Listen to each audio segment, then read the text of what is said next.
Aloha. And howdy, y'all. I'm Leslie. And I'm Laurie, and welcome to Sumo Kaboom, where we talk about all things sumo. Yeah, that's right. And this week is karaoke week here at Sumo Kaboom.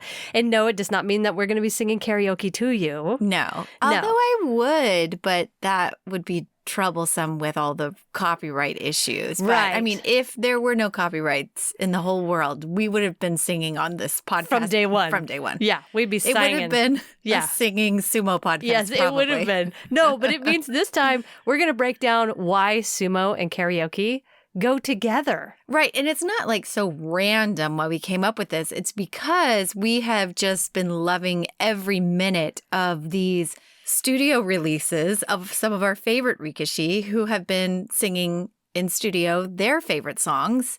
And then that has sent us down the rabbit hole of singing sumo wrestlers. And it's fascinating. The two worlds of singing and sumo are very well combined or bonded or have always been kind of hand in hand. Which is weird, but yeah. we're going to talk about why it's weird but beautiful and amazing and awesome. You only thought we loved sumo for the incredible athleticism and beauty of the boys involved. And all that's true. But we've also loved it from day one because of the singing involved. Right. Hands down. Yeah. So we're going to talk about the history. We're going to talk about why it's popular. We're going to talk about Japan a bit. And then we're going to play a little game of Guess the Singing Rikishi. But before we get into all that. Start out a little bit with a little bit of the singing in the stables. Do you want to hear about that a little bit? The singing in the stables? Yeah, singing. What do you know about Jinku? Do you know what that is? Sure. Tell me about it. Jinku, Jinku, is a traditional Japanese song, and it has a certain song structure. So it's a bit unlike our typical song structures with verses and choruses and bridges and things like that. It's set with a number of syllables in the structure. So it would be like 7, 7, 7, and then 5. Or that's all syllables. 5 syllables, 7, 7, 7, 5 again.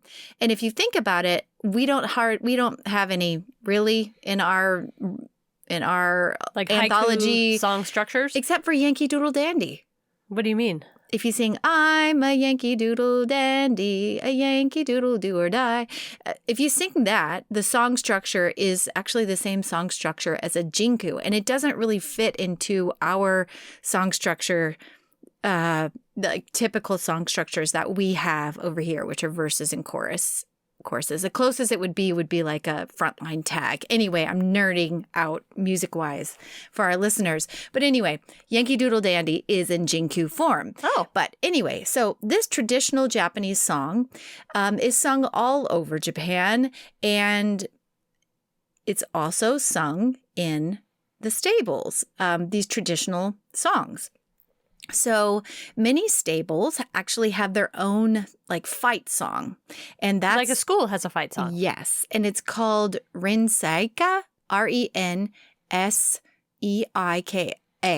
Rinsaika, or a training song.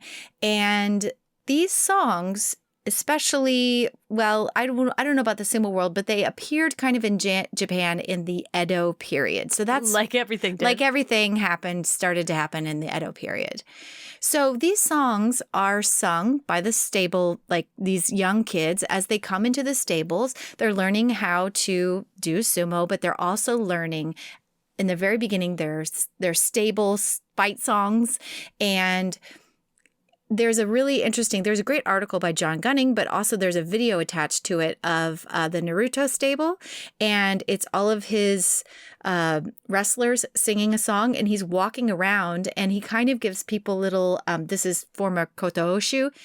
He's giving people like little pointers. They're just standing there singing. So he's also like giving them guidance on how to sing the song properly. Sorry, the Oyakata is? Yeah. Oh, okay. Yeah. Didn't know who that was. Yeah. Koto Oshu. He was an Ozeki. You'd recognize him.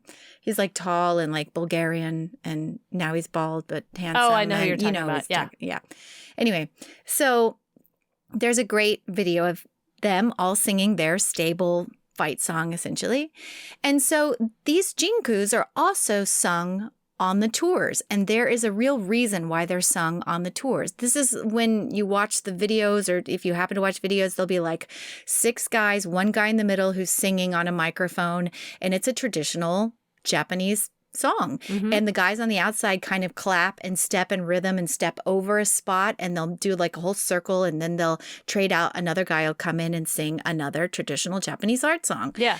And a lot of these songs are written by the Yobidashis, and sometimes they are referring to their lyrics, the towns that they're touring to. And the people that would sing these Jinkus on the tour are usually lower ranked wrestlers, but if there's a connection to the town and there's like a higher ranked wrestler, like Ikioi or something, they'll bring in one of the big guns to come in and sing. Yeah. And the crowds love it because that person is attached to their town. They're singing about possibly some information about their town.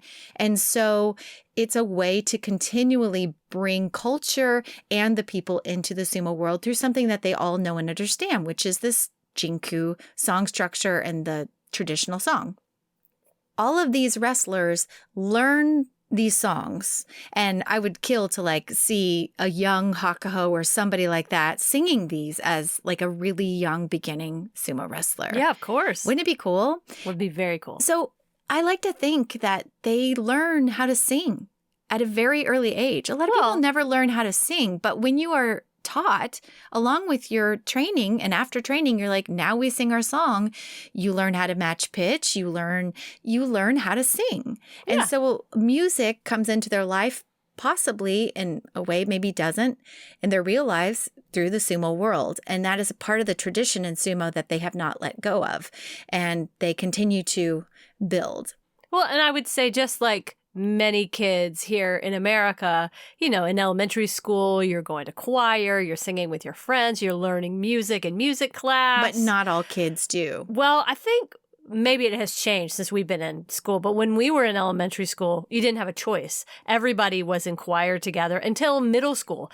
And middle school, you're starting to get to the age where you can choose not to do it in America, but somewhere around 15, that would be when these guys could be entering the sumo world. Right. So it wouldn't be that far away from a time when they definitely had music in their lives. Yeah, but we don't know about Japanese schools. We have no idea if they have choir growing up. We have no idea. Yeah, I don't. But anyway, I had said earlier, but again, the making up of the Jinku is once again another responsibility of the Yobidashi. Yeah.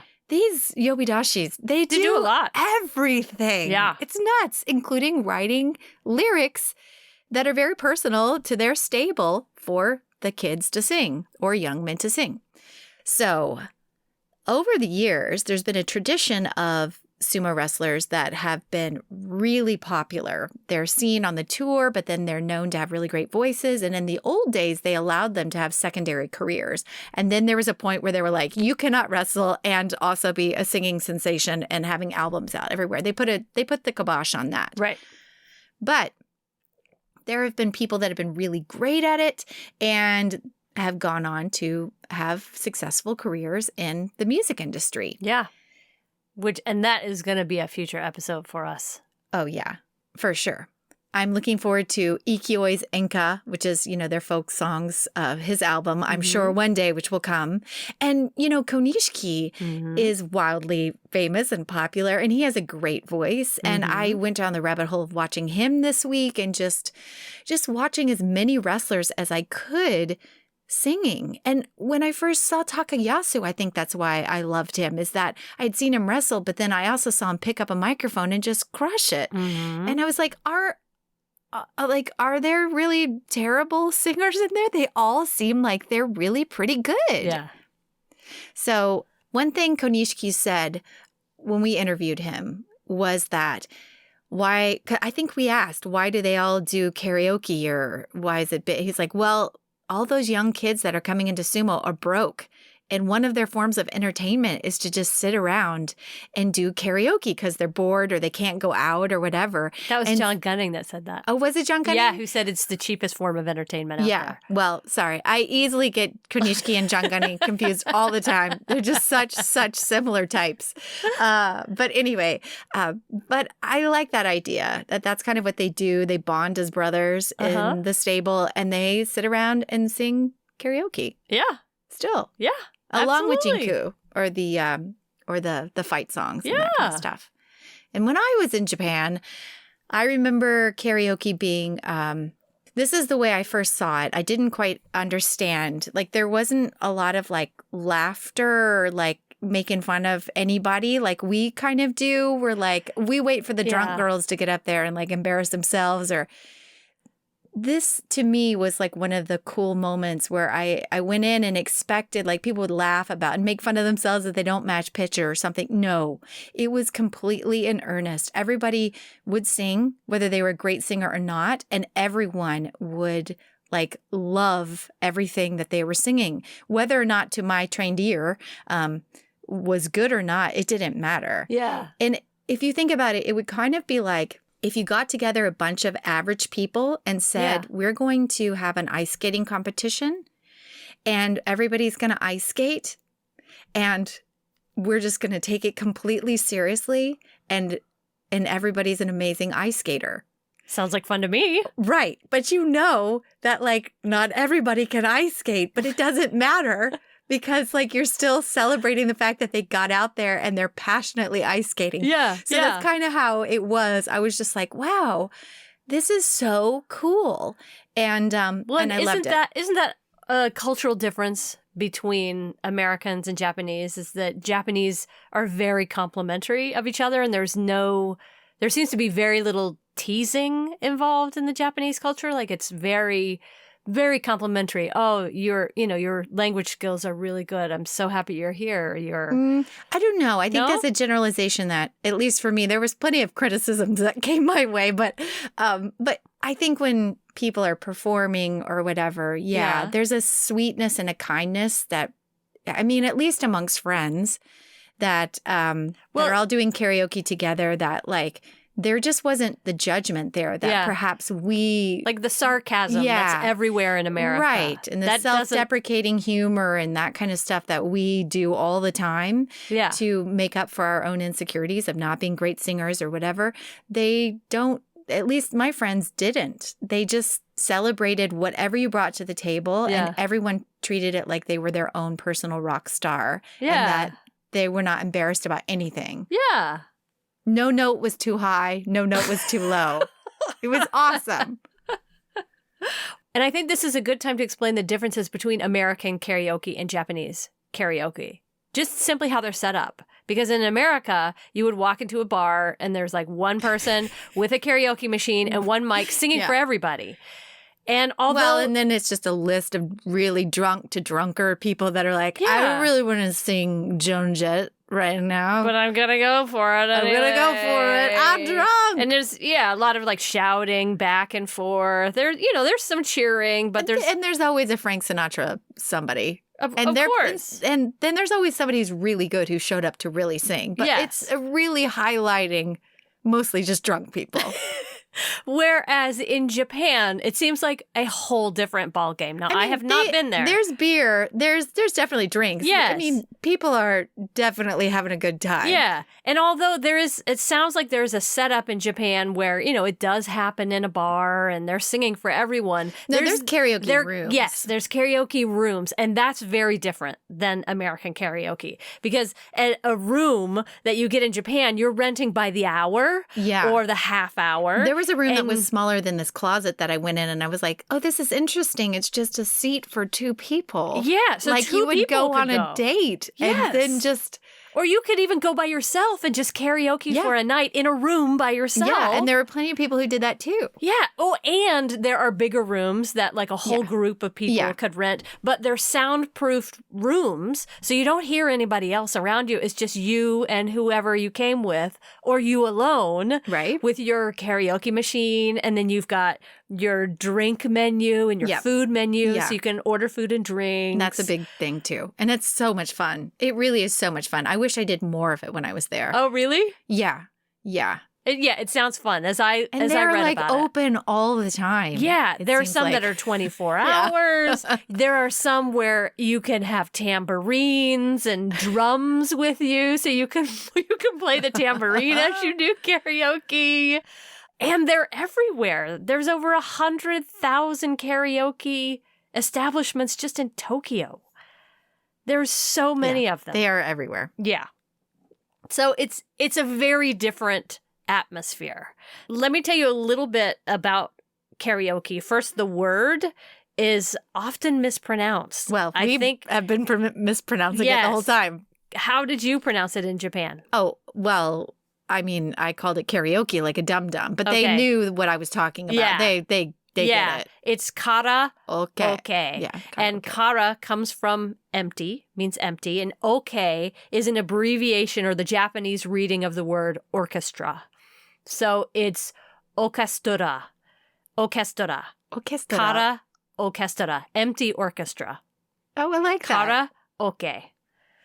That's what it Empty- means. You want to go do some empty orchestra Yeah, tonight? isn't that great? I like it.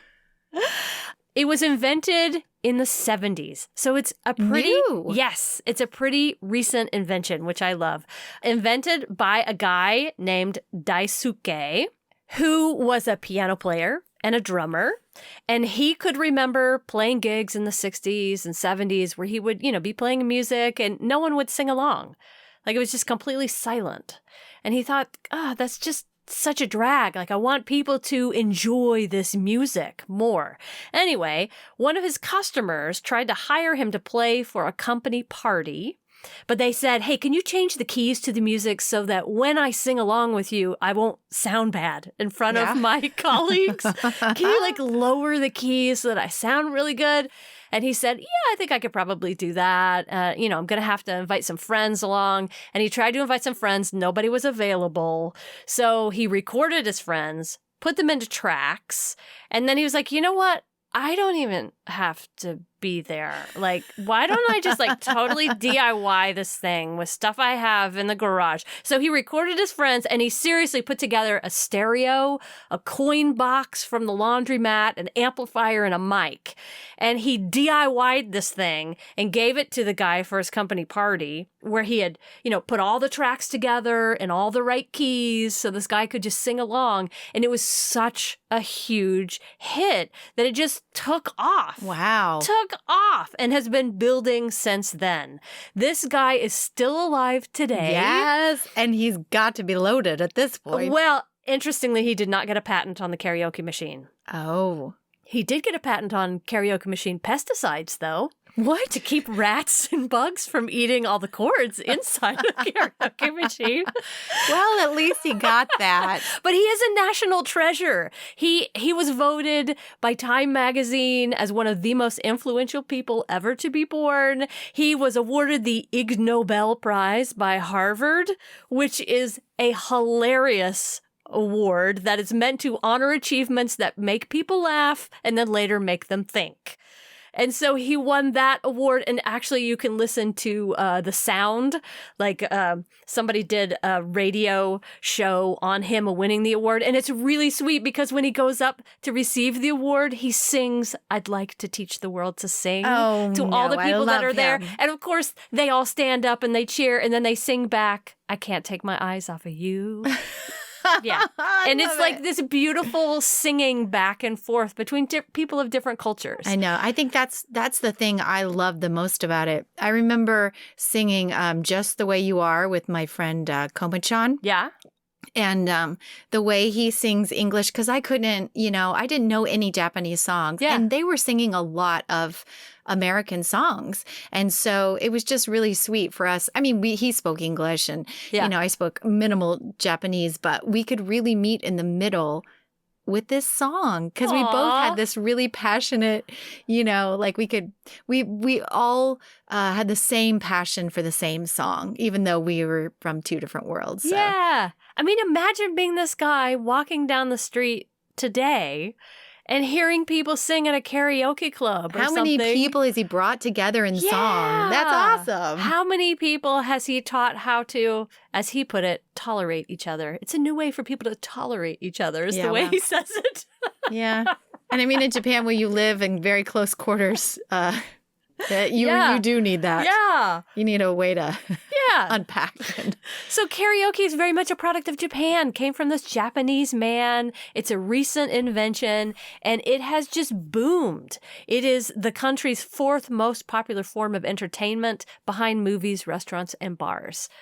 And our sumo wrestlers do karaoke. Karaoke. I will say it's an evolving art form, though, because there are some new kinds of karaoke that I had not even dreamed of, but I think sounds so much fun. Like, did you guys do choreographed karaoke when you were there?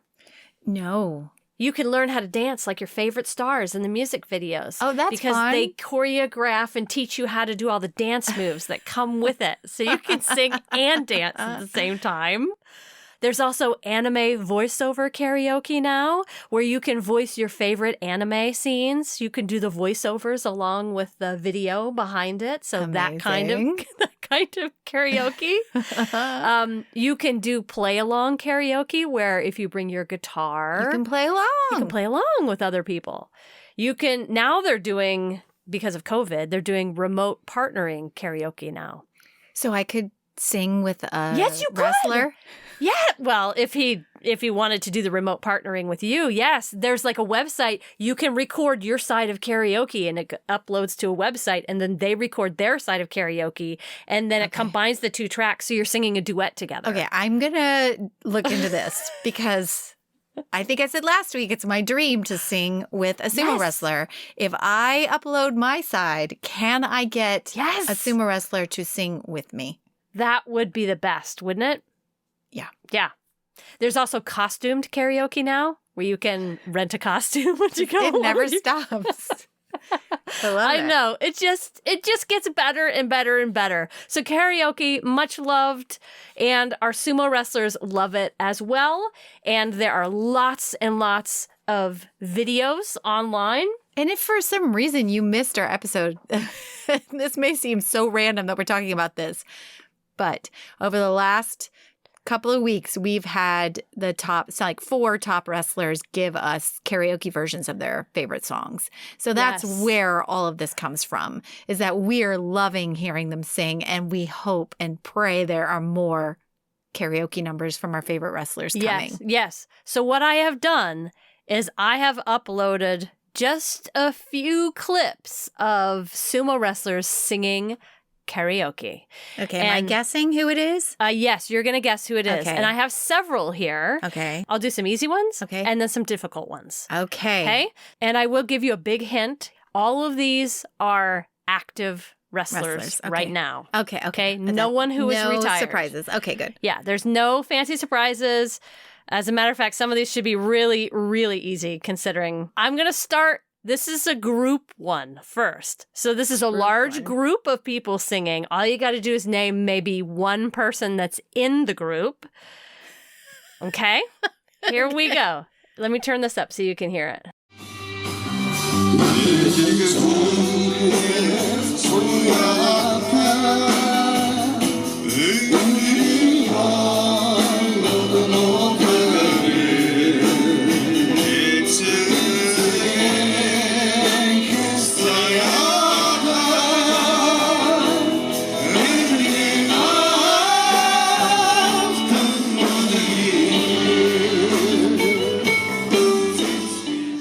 Okay. Who do you think? They've got nice vibrato. Yes, they do. I thought, is this the Harima Fuji birthday or whatever it was? It all has to be active wrestlers. Okay, so it's not Harima Fuji. Well, then it sounds like a Mongolian to me. Like it could have been Hakuho or Terunofuji. Well done. You have 2 of the group. It's Hakuho and Terunofuji and Tamawashi.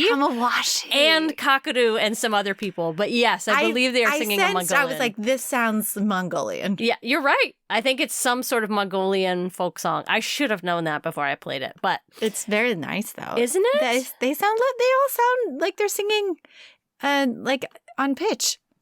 Yeah, Yeah, absolutely. Well done. Okay, you are 1 for 1 right now. Here's where it goes downhill. Okay, this one should be very easy. Okay, here we go.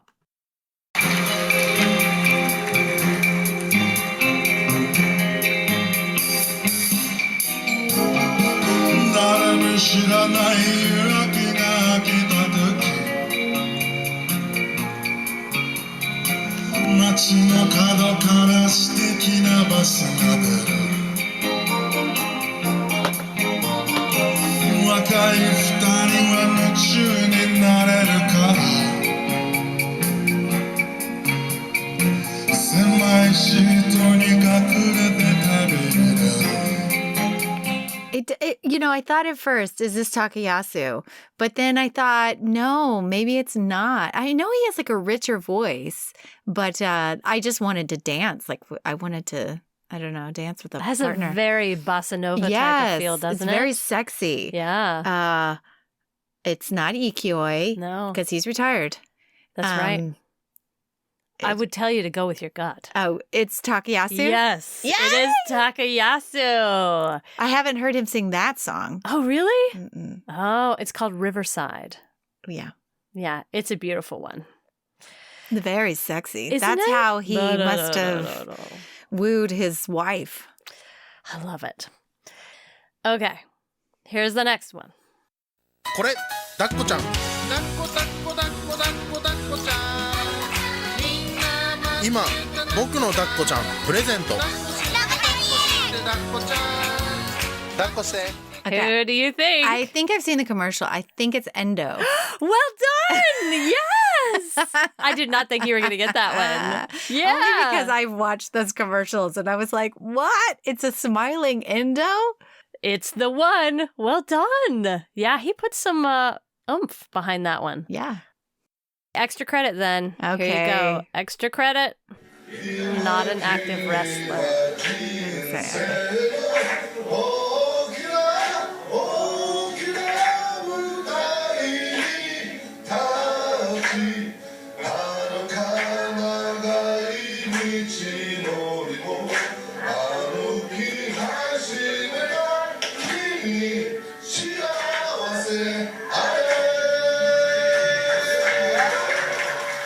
Just so good. He sounds great. I feel like he's also Mongolian. Like it's like a Kakadu or somebody like that. It's not Kakadu, but you're right. He is Mongolian. And he is retired. Would it be Asashoryu or Haruma Fuji? Which one you gonna guess? I'm gonna go with Haruma Fuji. You got it. It's All right. Haruma Fuji. All right, we know who wins this game. Leslie's very good at Sumo Karaoke. Karaoke. I tried to change that and it just sounded wrong. Karaoke, karaoke. Karaoke. That's going to be real hard to change. Or empty orchestra. Empty orchestra. Yeah. Leslie's very good at empty orchestra. Hope you guys have a great week. Yes, thank you for going on this journey with us. We do not own any of the rights to these songs. Nope, we're hoping that nobody's going to care because these are just versions from YouTube that have been uploaded by random people. Yeah, and the next celebrating time our wrestlers because we love them and we want more music from them. Yeah. And the next time you guys are in Japan, go sing at Big Echo, Shidax, or Karaoke Con. Those are some of the big chains for karaoke. Go have a good time. All right, till next time. Sayonara. See y'all later. Bye. Bye.